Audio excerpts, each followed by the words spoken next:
The Black Dog by Stephen Crane. There was a ceaseless rumble in the air as the heavy raindrops battered upon the laurel thickets and the matted moss and haggard rocks beneath. 4 water-soaked men made their difficult ways through the drenched forest. The little man stopped and shook an angry finger at where night was stealthily following them. "Cursed be fate, and her children, and her children's children! We are everlastingly lost!" he cried.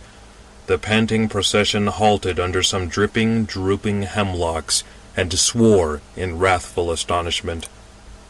"It will rain for 40 days and 40 nights," said the pudgy man moaningly, "and I feel like a wet loaf of bread now. We shall never find our way out of this wilderness until I am made into a porridge." In desperation they started again to drag their listless bodies through the watery bushes. After a time the clouds withdrew from above them, and great winds came from concealment and went sweeping and swirling among the trees. Night also came very near and menaced the wanderers with darkness. The little man had determination in his legs. He scrambled among the thickets and made desperate attempts to find a path or a road. As he climbed a hillock, he espied a small clearing upon which sat desolation and a venerable house, wept over by wind-waved pines. "Oh!" he cried. "Here's a house!" His companions straggled painfully after him as he fought the thickets between him and the cabin. At their approach the wind frenziedly opposed them and skirted madly in the trees. The little man boldly confronted the weird glances from the crannies of the cabin, and rapped on the door.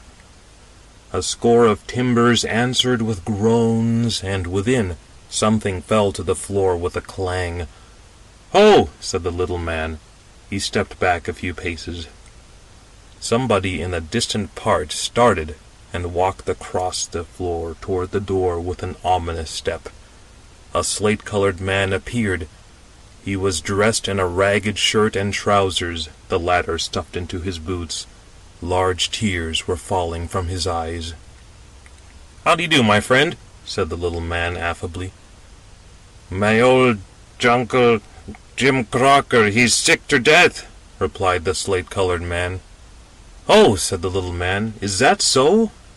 The latter's clothing clung desperately to him, and water sogged in his boots. He stood patiently on one foot for a time. "Can you put us up here until tomorrow?" he asked finally. "Yes," said the slate-colored person. The party passed into a little unwashed room inhabited by a stove, a stairway, a few precarious chairs, and a misshapen table. "I'll fry you some poke and make you some coffee," said the slate-colored man to his guests. "Go ahead, old boy," cried the little man cheerfully from where he sat on the table, smoking his pipe and dangling his legs. "My old Uncle Jim Crocker, he's sick to death," said the slate-colored man.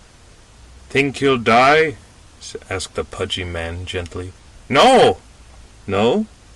"He won't die. He's an old man, but he won't die yet. The black dog ain't been around yet." "The black dog?" said the little man feebly. He struggled with himself for a moment. "What's the black dog?" he asked at last. "He's a spirit," said the slate-colored man in a voice of somber hue. "Oh, he is, well?" "He haunts these parts, he does, and when people are going to die, he comes and he sits and howls." "Oh," said the little man. He looked out of the window and saw night making a million shadows. The little man moved his legs nervously. "I don't believe in these things," said he, addressing the slate-colored man who was scuffling with a side of pork. "What things?" came incoherently from the combatant. "Oh, these, phantoms and ghosts and what-not. All rot, I say." "That's because you have merely a stomach and no soul," grunted the pudgy man. "Oh, old Pudgeons!" cried the little man. His back curved with passion. A tempest of wrath was in the pudgy man's eye.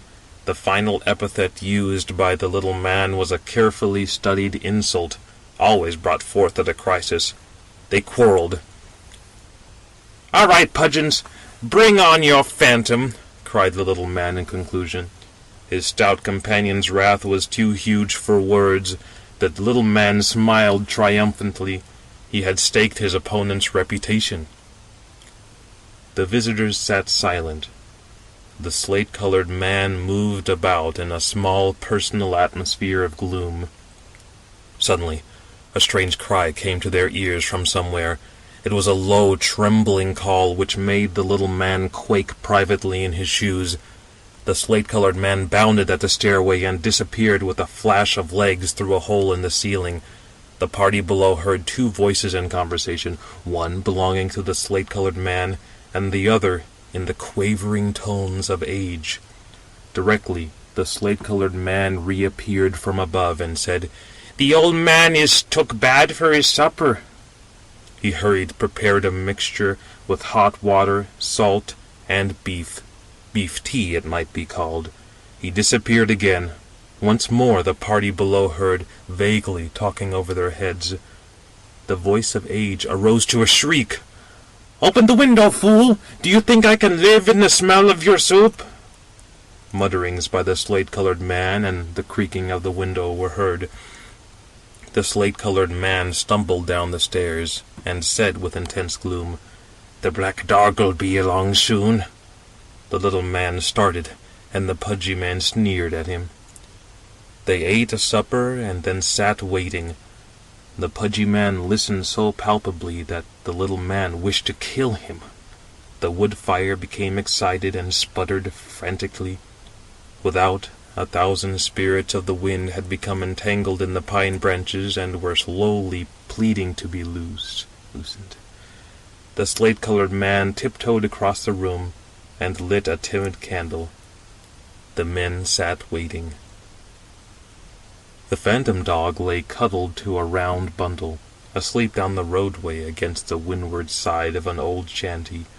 The spectre's master had moved to Pike County, but the dog lingered as a friend might linger at the tomb of a friend. His fur was like a suit of old clothes.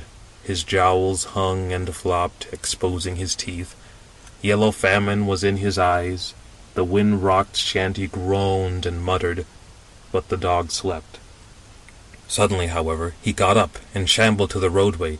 He cast a long glance from his hungry, despairing eyes in the direction of the venerable house. The breeze came full to his nostrils. He threw back his head and gave a long, low howl, and started intently up the road. Maybe he smelled a dead man. The group around the fire in the venerable house were listening and waiting. The atmosphere of the room was tense. The slate-colored man's face was twitching, and his drabbed hands were gripped together. The little man was continually looking behind his chair. Upon the countenance of the pudgy man appeared conceit for an approaching triumph over the little man, mingled with apprehension for his own safety. 5 pipes glowed, as rivals of a timid Campbell. Profound silence drooped heavily over them. Finally, the slate-colored man spoke. "My old Uncle Jim Crocker, he's sick to death." The 4 men started, and then shrank back in their chairs. "Damn it," replied the little man vaguely. Again there was a long silence. Suddenly, it was broken by a wild cry from the room above. It was a shriek that struck upon them with appalling swiftness, like a flash of lightning. The walls whirled and the floor rumbled. It brought the men together with a rush. They huddled in a heap and stared at the white terror in each other's faces. The slate-colored man grasped the candle and flared it above his head. "The black dog!" he howled, and plunged at the stairway. The maddened 4 men followed frantically, for it is better to be in the presence of the awful than only within hearing. Their ears still quivering with the shriek, they bounded through the hole in the ceiling and into the sick room. With quilts drawn closely to his shrunken breath for a shield, his bony hand gripping the cover, an old man lay, with glazing eyes fixed on the open window. His throat gurgled, and the froth appeared at his mouth. From the outer darkness came a strange, unnatural wail, burdened with the weight of death, and each note filled with foreboding. It was the song of the spectral dog. "God!" screamed the little man. He ran to the open window. He could see nothing at first save the pine trees, engaged in a furious combat, tossing back and forth and struggling. The moon was peeping cautiously over the rims of some black clouds, but the chant of the phantom guided the little man's eyes, and he at length perceived its shadowy form on the ground under the window. He fell away gasping at the sight. The pudgy man crouched in a corner, chattering insanely. The slate-colored man, in his fear, crooked his legs, and looked like a hideous Chinese idol.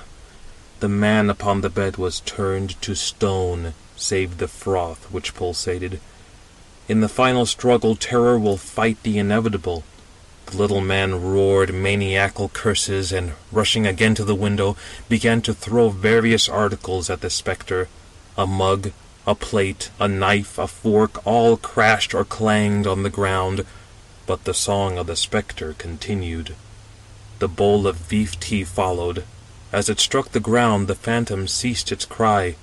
The men in the chamber sank limply against the walls, with the unearthly wail still ringing in their ears, and the fear unfaded from their eyes. They waited again. The little man felt his nerves vibrate. Destruction was better than another wait. He grasped a candle, and, going to the window, held it over his head, and looked out. "Oh!" he said. His companions crawled to the window and peered out with him. "He's eaten the beef tea," said the slate-colored man faintly. "The damned dog was hungry," said the pudgy man.